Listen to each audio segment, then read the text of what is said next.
because of that one document, we probably made over $10 million. I am here with the Swans, Brian and Rhonda Swan. They're called the unstoppable family. I think there's this culture out there that you're gonna fail before you succeed, and I get it, but I'm always like, what causes someone to fail? You gave me the format, you said, this is what I'm doing every week. I just made it my own, but that's how we stayed in the game. But it was just listening and being willing to say someone knows more than I do. How do I listen to them? How do I implement what they're teaching? For everybody watching, it's like, what don't you know? Or what do you know really well that maybe you don't know everything?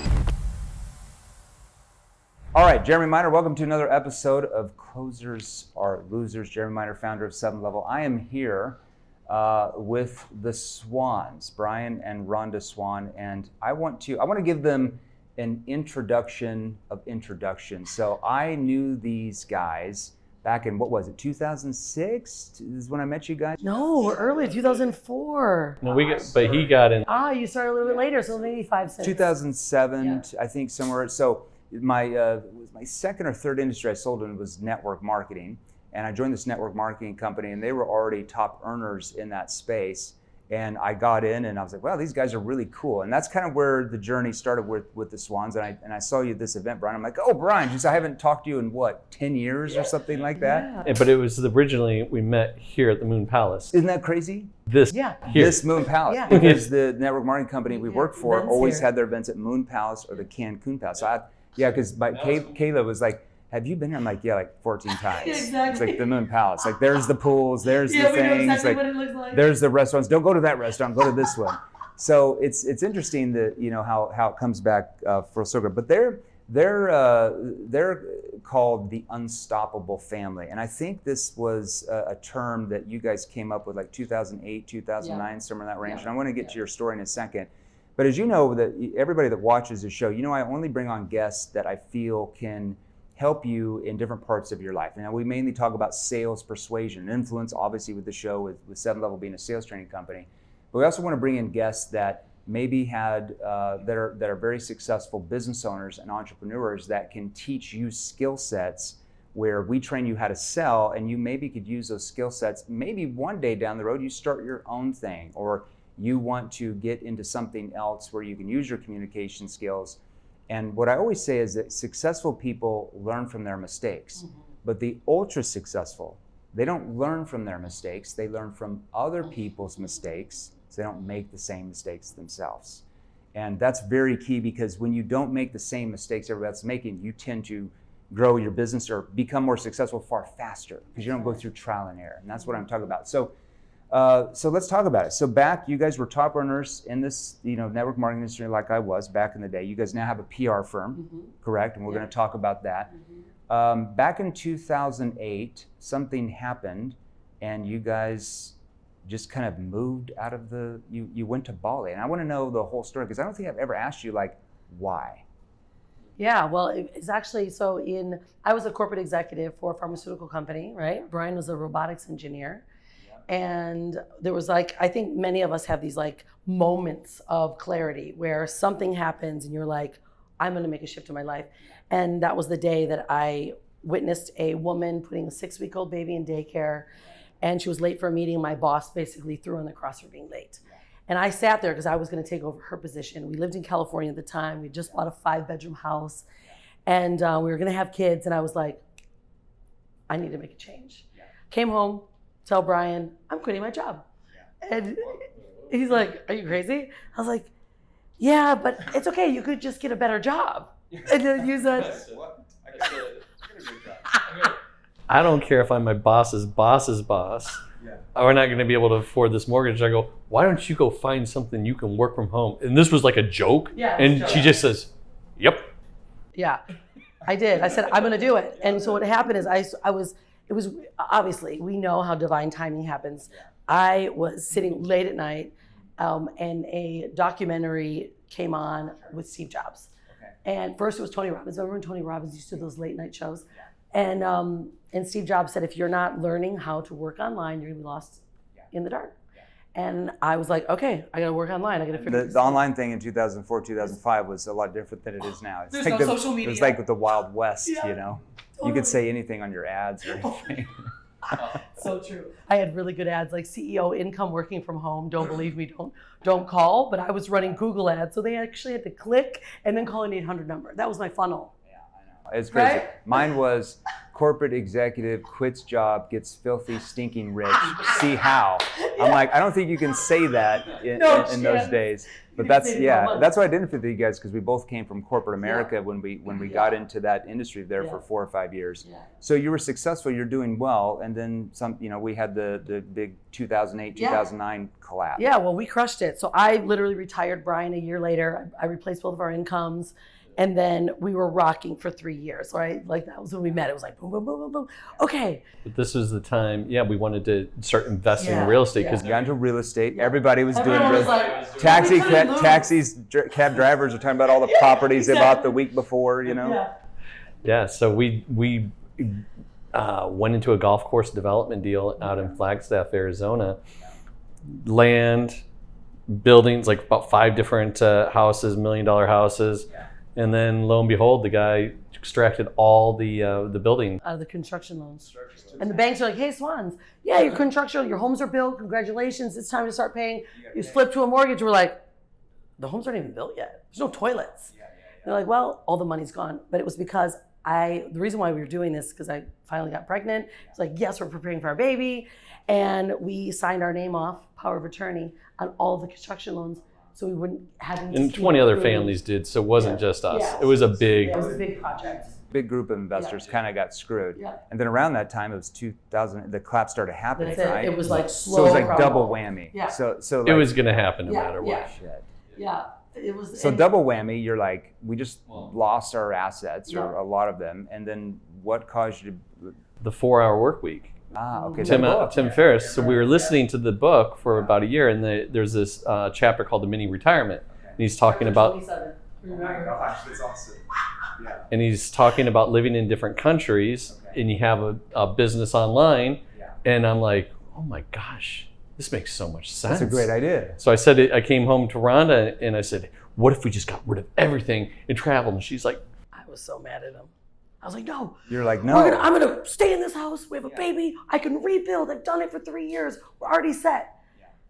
However, I started to really think about it. I'm like, we are messed. Like right now, our house is like $12,500 just to walk in the door, right? Not even the car. It's not even to breathe, eat. You got some overhead. Right, we had some overhead. And we're like, okay. So I opened up the book. I read The Mini Retirement. And he walks out in the morning. And I'm sitting there on the computer and I'm researching Bali. So you find Bali, and then how long from that day to you actually left to go to Bali? Well, it actually, we left. Well, after we made that decision, this was in June. My daughter was born in April, and we left in November of the same year. So that you're 5-6 months. We literally 5-6 months. We fire sold everything. We left with $12,872.62 to our name and a vision and a vow to never put Hanalei in daycare. And we left on the 25th of November, and we flew right directly actually to Hanalei Bay, Kauai, which Hanalei was named after, and we were married. And we lived in about 30 some countries before we actually moved to Bali. Oh, wow. So, okay, so you lived in these countries, and you got online, you started making a name for yourself and making money, and then you got into the PR field. Tell us that journey, how you got into PR. Yeah, well, initially, the reason why Unstoppable Family came about is because this is right when Facebook and YouTube came out. And I'm like, okay, if anything we did well, which was when we were in network marketing, was we were building a brand and inserting it as a wedge between the company. So everyone wanted to work with us. They didn't even care what we were offering, right? So I was like, okay, we did that well. Okay, that's done. But what if I took what I'm doing and help people build their brand? Teach them to tell their story, help them create an identity, and then show them how to utilize the assets of building a brand online. And so it started off as really my branding course. I was running 8-week courses. I started working with Perry Marshall. I learned how to run Google ads, all the things. And so our branding firm really took off. And then about 8 years ago now, I think it's been about 8, almost maybe 10, is when we went from brand image, message, strategy, PR as our value ladder, and basically started now with clients that are ready just for PR. So it allowed us to up-level our client base, to start talking with a different person. We had a much better relationships now in the PR space. And so now we primarily work, our sweet spot is we build the online brand of entrepreneurs, CEOs, experts. We build their online profile, in order for them to not only be searched, but to be seen as an expert. Google Why is branding so important? Even from like a salesperson's perspective, let's say even if you sell life insurance or you sell cars or you're a real estate agent, why is branding something that's so important that really can set you apart from people you're competing with? Well, I mean, it comes down to being, unique in the space, right? There's thousands of people that do the same thing that you do, same thing that I do, but not everyone is the Unstoppable family. And they're not branded. They don't know us, they don't know our story. So I think that's actually the number one most important. Doesn't matter what kind of company you're in or working for. Most CEOs now, that's why do we love Richard Branson? Why do we love Gary Vee? Right? Why do we love you? Because you're in the front of your company and people know who you are, they know your values. You're the brand. And it's so true. It's the way you brand yourself, because sometimes, we have an internal marketing team of probably 30 people now or something like that. So they're always like sending me content that they want me to record. And sometimes they'll be like, hey, we want you to dress up like a kangaroo or something like this. And I'm like, guys, that's not me. Like if I did that, people would be like, that's not him. That's not his brand, right? He's more professional. He's more, not necessarily corporate, but not like jump around in a kangaroo suit. Yeah. Some people can do that. Yeah. It'd be funny, but that's not me. So it's important that you stick to, who you are as a brand, because I think when you go off brand, you become inauthentic and people are like, that's not him, that's not her. 100%. Yeah, 100%. Yeah. So Swano, tell us what you're working on. So you guys got the PR agency. You've also, what else are you doing? You were talking some stuff with me the other day that you're doing in Bali that I find very interesting. Yeah, so we built a couple villas in Bali, down in the Bingin Uluwatu area. I'm a big time surfer, so it's like the world's best waves right in our front yard. And we built a restaurant, and now we're doing a land development up on the hills, and it's going to be a high-end eco-luxe I think it's resort. Fascinating. You're talking like 2009, you had $12,000 to your name, and then 12 years later, you're in a completely different state. But I think the thing that you probably agree with me, the reason why you were able to do that is because even though the market crashed and you lost your assets, you had still invested so much money in your self-education and your skill level that although it hurt, you could rebuild. Whereas a lot of people, they don't really put much money into developing their skill level, whether it's in marketing or branding or sales or engineering or whatever it is.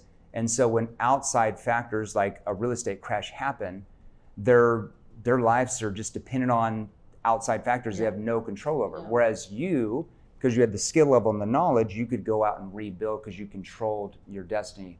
Tell us the importance of developing skill level. Yeah, I mean, I think it's the most important. First off, your mindset is the biggest, right? Investing in not only your knowledge, but your personal development, and your emotional intelligence. Because when the stuff hits the fan, you are at your best when you're at your worst, right? And it's how can we control? That was where we were at. We were like, okay, we have a brand new baby. We just lost everything. And here we've got 2 Mercedes, an Escalade, a $1.5 million home. And we're trying to teach people prosperity consciousness, how to build a company and to build a business. But one thing that we realized is that our bank account didn't represent who we were and the knowledge that we had inside. So we knew we were resilient enough to make it happen again. And so I think that alone, investing only in skills, because you can rebuild immediately. Like we've had multiple ups and downs. But we've always known. I always say that, like if you acquire knowledge that other people do not have, you are valuable in the market over anybody else.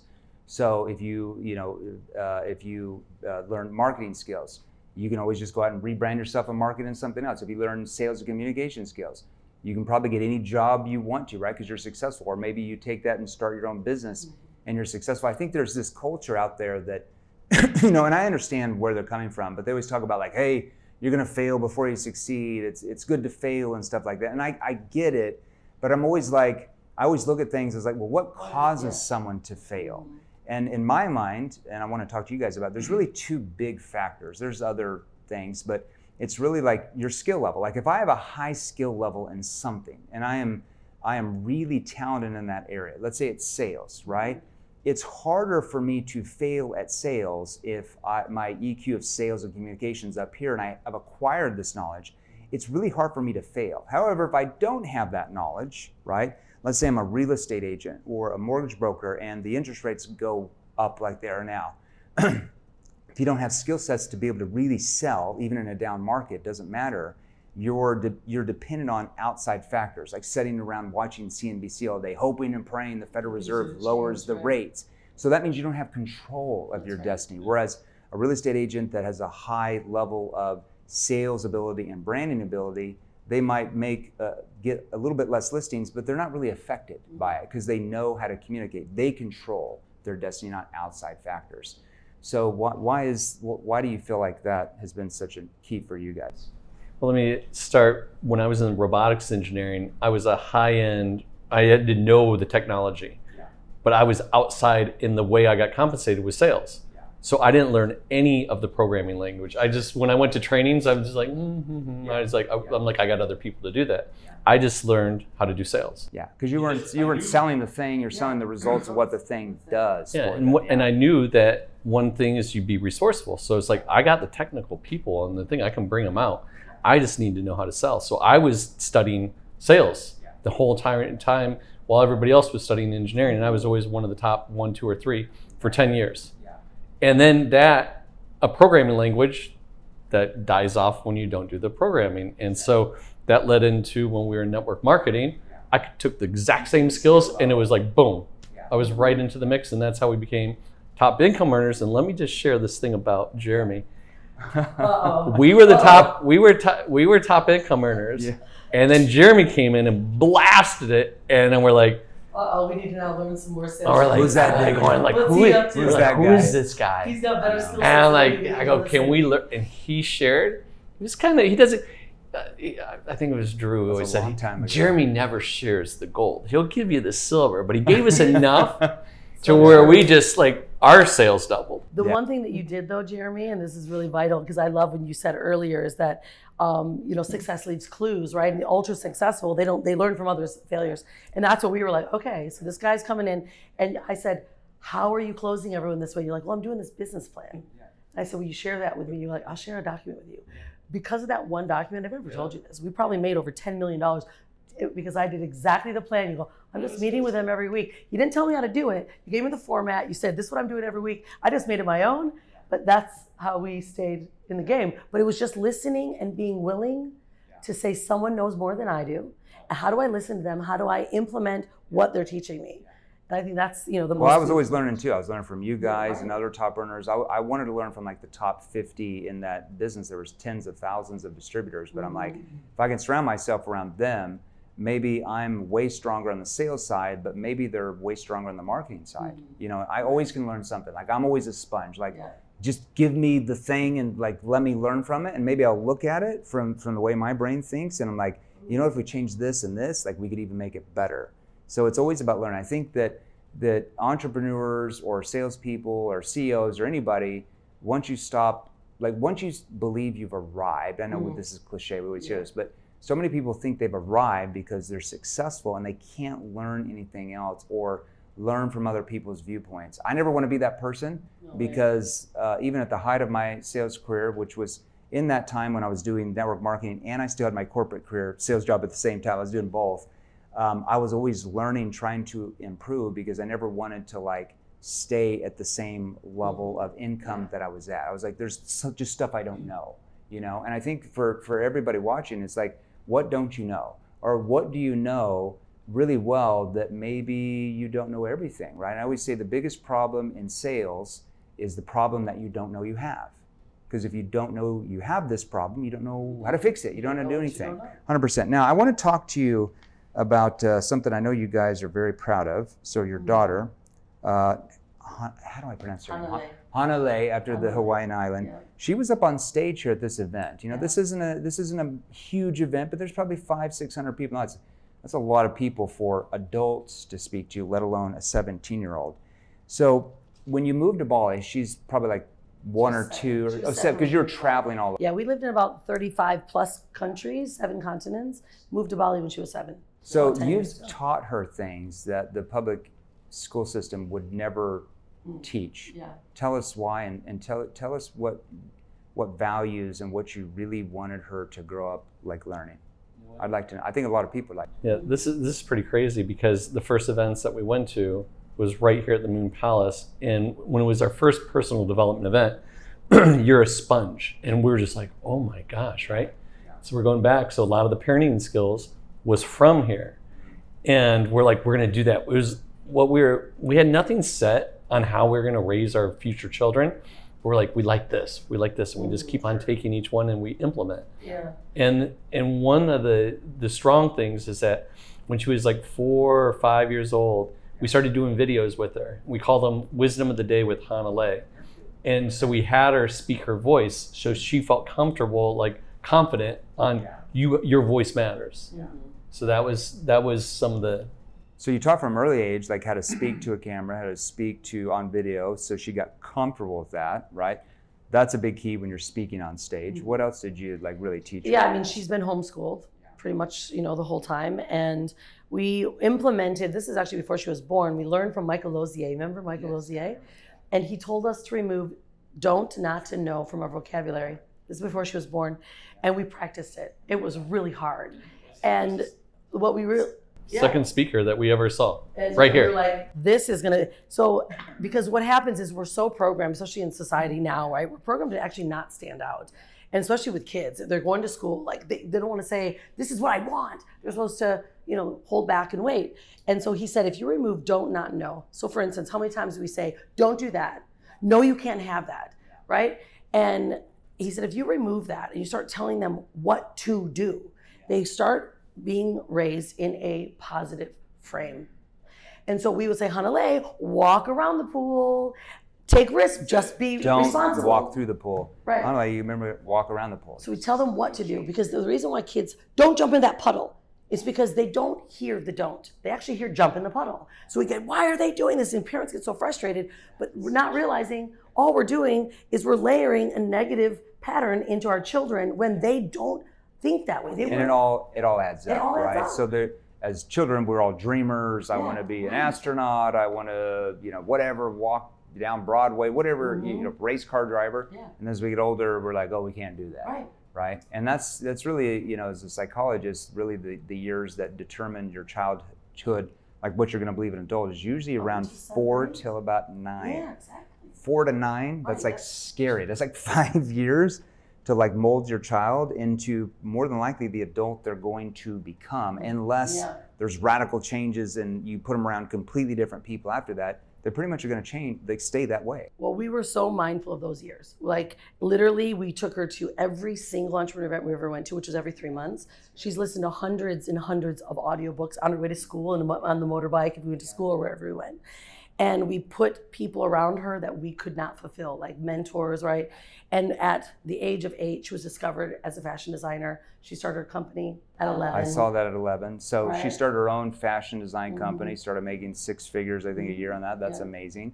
And then how did she get on the speaking tour? I mean, a couple years ago or something, right? No, Or she's when been was it? speaking since she was 8 years old. She's Oh, been since flown 8. all She's been over the flown world. business class from Oh, Bali to Las Vegas when she was 12. Paris, France, and that's when she at 13 realized, I don't know if I want to do this anymore. I remember when she's... Because she was being flown everywhere. We would take all of her collections. She would speak and she'd sell out 50 to 60 grand worth. And then we'd do it again somewhere else and she'd make a new collection. And because we're entrepreneurs, we're like, we don't need to shop. We just have your staff. We make our stuff, we fly with it, hang everything up beautifully. She'd speak and everyone would buy everything. And so that was kind of the model and it worked really, really well, but then she got burned out. She got burned out. That's a lot for a 13-year-old. Yeah. She wanted to be a kid. Yeah. She was written into a Warner Brothers movie. Yeah. We were actually going to move to Arizona. we were going to move to Arizona and then Hollywood, and it was right before the pandemic. And when that happened on that talk in Bali that she was talking about, she was, I may just take a break. Yeah. And that's like And then COVID hit and just. And now I think she's because emerging. when Bali kind of closed down for a year or two or something, like you Yes. couldn't travel out. Yeah, it's kind of like Australia almost. Yeah. Like you couldn't get in or out of the Get in or islands, out, like we just- fortress. We loved it. So 2022 rolls around. Does she get back into speaking then, or what happened? No, she did one. she did a few. She was doing some online stuff, and then she really focused on her art. And she's an author. She's in all 3 of my books. And it wasn't what was her. She did probably a talk about a year ago, and then another one, and then now she started to really come back into it. Now what it was is that she thought she was a fraud because this was her past. So she's like, now who am I? I can't talk about, I'm like, that's your story. And now you're creating your own, your own story again. And that's really because when we asked her when she was younger, what does she want to be now? Right? That's now the biggest talk because she asked herself that again. What do I want to be right now at 17? Right? And that can change, right? A 17-year-old, like most 17, 18-year-olds they might go to college to do something, and then they're in sales 3 years ago, and they were going to go to be an engineer, or vice versa, or something. Where do you feel like she wants to go in her career right now? Well, we've been moving it. We went to London. She wants to go to school. She's like, I want to go to art school. I want to experience it. She's never done it. We're like, do you really need to do that? We're like opposite of most parents. And she's like, yeah, but I want to just experience it. So she's either going to move to London, somewhere in Europe. She's a third world, kid. So she's definitely not coming back to the States. However, yeah, I think she just wants to experience life, but because of her skill sets, she's an unbelievable artist. She knows how to sell. And that's actually. Well, I saw her walking up and pacing back and forth about 20 or 30 minutes before she was up on stage, and like going through her notes. You could see her like she was rehearsing and stuff. She was just going back and forth with her headphones. I'm like, what 17-year-old does that or even knows how to do that, right? So that's remarkable from parenting that you guys would even know to raise your child like that. And I think, it goes even back to the personal development stuff that you learned from Loger and those guys. I still remember some of that stuff, right? My bishop quoted me something one time when I was in church before I got into network marketing about God feeds the birds but didn't drop worms in their nest. And then one of the first events I went to in network marketing, there's like Andy Andrews up there, and it's in his book. And I'm like, did my bishop quote the book, or did he quote from the bishop? Like, I don't know what's going on. He was the first speaker. Yeah, he was. I remember him, but I learned a ton from him and those type of things. What about your PR business? Where are you planning on going with that in the next 5 years? Well, I'm taking, last year we cut about 70% of our clientele. And the reason why is because media, I believe, has so much power. And now knowing me being in this industry for over 18 years, I have a lot of relationships, and I also hold the keys to a lot of kingdoms. So we were starting to tell stories and publishing people into very top tier publications, getting them on TV, interviews. And I realized that they were not aligned with our values. And they might have been qualified enough to even be on TV. Yeah, possibly not even fully qualified. But then more importantly, what do I want to help? Who do I want? What message do I want to go to the world? And some of those messages weren't not helping humanity. So we cut that, and now we're really focusing strongly on telling the narrative and controlling the narrative of good media, of those that are doing amazing things in the world. Really experts in their field. Yeah, experts in their field, CEOs, companies that are making changes with their gifts and really helping others. I host a show at NASDAQ. I work a lot with on New York Stock Exchange. That environment alone, we really need to bring the right people in there. You're around very high level people. Yeah. So, Brian, am I going to see you in like 5 or 10 years be like the governor of Bali or something? Like you're going to be up there as the king of Bali. I'm not sure what the government system is there. What country that we're belongs. doing quite the project up. That's what I'm saying. I could see him in 10 years. The long beard. He's like the governor of the island, Bali. Where can they learn more about what you guys do for branding? I think branding is really important, obviously from a business perspective, but even if you're a vice president of sales for your company or a chief sales officer or you're a salesperson or a manager, branding yourself and getting out on social media and reels. I know sometimes it's hard for us. Like I didn't do my first reel on Instagram until January of 2022. I didn't even have an Instagram account. And my daughter was like, hey, why don't you do these reels? I'm like, what's that? And I built my IG from like 0 to 700,000 just, in 2 years just off reels, right? Just organic reels and stuff. So I think as a salesperson, if I could go back and change one thing, it would have been to be bigger on social media to get the message out about your product or service. And you can only do that with understanding how to brand yourself. So where can they go to learn more about branding and PR and those type of things you guys do? Yeah, unstoppablebrandingagency.com is our website. Unstoppablebrandingagency.com. Yeah, and Rhonda Swan is my Instagram, and that's really where I give free content in regards to branding and PR. You do reels and stuff like that. So make sure you follow her at Rhonda Swan. Her verified account has about 900,000 followers. Follow Brian at, I think it's the Surfer, what's it called? Unstoppable Surfer. I'm Unstoppable Surfer or BrianTSwan.com. Yeah, I saw your IG. I was looking at that. I was like, of course he's going to say the Unstoppable Surfer. This man is like a surfing legend. Back in the day, are you better than you were like Oh my gosh. 18 years ago? No, I'm the best. He's 18 years older and he's That's better right. now. I'm the best I've ever been How's right that now, possible? by far. Yeah, you're talking to me because we're getting, both of us are getting up there in age and stuff, and you're just like, man, I'm best shape I've been in for 20 plus years. Like I'm the strongest, best surfer. It's happening right now. It's all in Bali. It's all in Bali. So if you need a ticket out to Bali, here's your family. All right. Thanks for being on. We'll see you guys next time. As usual, just follow me. If you just started watching the show, you can always follow me at Jeremy Lee Minor on my IG verified account. You can always go to Barnes & Noble and get our best-selling book, The New Model of Selling to an Unsellable Generation. It's going to give you kind of an overview of what we do. And of course, you want like advanced training like our clients, you can always get in contact with one of our representatives to go through the different training options. Swans, thank you. It's brought back a lot of memories. When I saw you the other day, I'm just like, that whole chapter of my life, I don't even remember. Right. Opening it back. I'm like, I forgot about all that stuff, you know? It's like life changes. It's almost like life can change drastically every 3 to 6 months. Your life can be totally different every 6 months. It's the craziest thing I've ever seen. So, all right, thanks. Thanks for being on.